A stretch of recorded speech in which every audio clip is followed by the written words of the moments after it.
Welcome viewer, welcome to our first TV. Here is a breaking news from China. Yes, a Chinese naval flotilla light by a powerful destroyer has been on a 12-day circumnavigation of Japan's main islands in a display of military power as tensions simmer over Taiwan as Japan prepares to host G7 leaders next week. Japan's defense ministry on Thursday released a map showing the Type 055 guided missile destroyer Lhasa, one of the People's Liberation Army Navy's most powerful warships, leading a four-ship flotilla that also included a smaller destroyer, a frigate, and a supply ship on the clockwise circumnavigation. The Japanese map shows the voyage began April 30 in the Tsunami Strait between South Korea and Japan, progressed through the Tsuguru Strait at the northern tip of Hokkaido on May 5 and 6, and then was in the Iju Island chain south of Tokyo on Thursday. In a story published after the Japanese Defense Ministry released Thursday, China's state-run Global Times linked the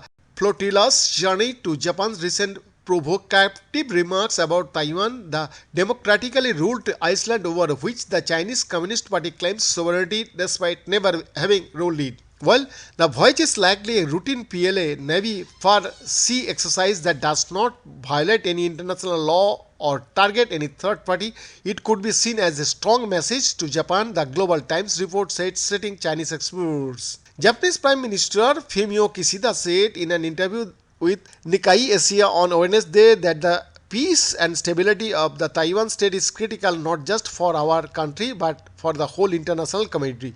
And Japanese Foreign Ministry Yoshimasa Hayashi on Wednesday said Tokyo had sent a message of protest of Beijing over comments by Chinese ambassador that Japan would be dragged into the fire if Tokyo linked Taiwan to its own security. In an exclusive interview with CNN on Wednesday, Hayashi said Japan is in talks to open a NATO liaison office, the first of its kind in Asia, saying Russia's invasion of Ukraine and repercussions for beyond Europe's border that had forced Tokyo to rethink regional security. We are already in discussion but no details finalized yet, Hayashi said. The Chinese circumnavigation also comes as leaders of the group of 7 prepare to meet in Japan beginning May 19. Chinese naval flotillas have performed circumnavigations of Japan in the past, most notable when a Chinese-Russian flotilla of 10 ships did so in October 2021, and analysts say more can be expected as the PLA Navy more frequently flexes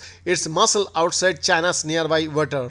But the timing and route of the exercise linked with the media reports raises concern, the analysts say. What is most troubling is that by linking the planned surface action group's route selections of Kishida's comments on Taiwan, China's state media is seeking to make it into a show of force, said John Bradford, senior fellow at the S. Rajaratnam School of International Studies in Singapore. Delivering these sorts of threats further undermines confidence and drives up regional tensions, he added. James Brown, professor of political science at Temple University in Japan, said the timing of the Chinese naval activity before the G7 summit in Hiroshima is important, which much of the focus in Hiroshima will be on Ukraine. The Japanese host will seek to link the issue to security in East Asia, Brown said. Prime Minister Kishida is likely to reiterate his message that Ukraine today could be East Asia tomorrow. By East Asia, he means the prospect of China attacking Taiwan, Brown said. The Chinese show of force is intended to deter Japan from